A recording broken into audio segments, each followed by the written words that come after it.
ever compromise our relationship with Allah for anything.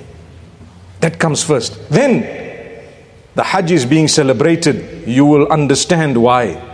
Ibrahim alayhi salam, number one, he worshipped Allah alone, come what may. Number two, the sacrifices he made, one after the other, so many. I've only mentioned a few here.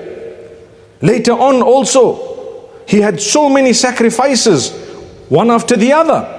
Every time he turned to Allah, he kept on making dua to Allah. Look at the Quran. It is filled with dua made by Ibrahim alayhi salam, meaning many duas there of his are mentioned in the Quran. Why such great mention of a man who lived long, long back? Because Allah wants us to learn the lesson.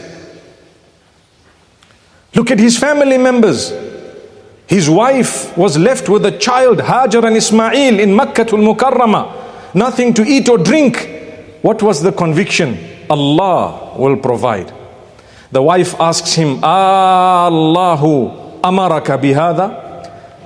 Is it really Allah who asked you to do this? Meaning to leave us here in this barren land with no one? And obviously he kept on going. Yes, it was Allah.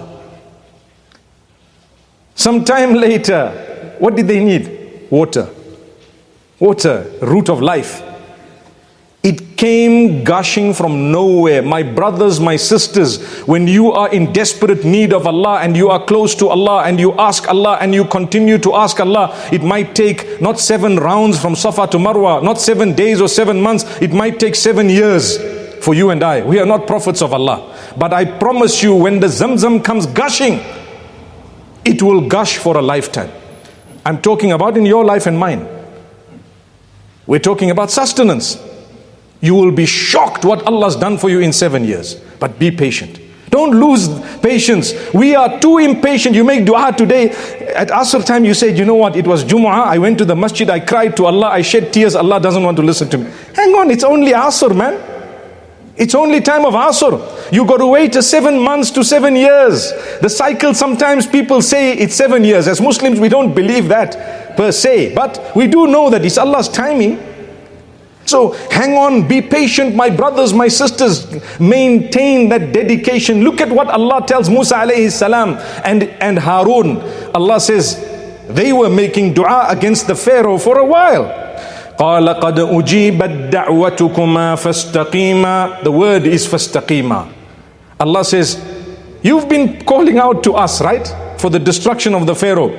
We've already answered your dua. It's coming. But in the meantime, istaqima, remain steadfast. Be patient. Today you suffered a loss. Hang on.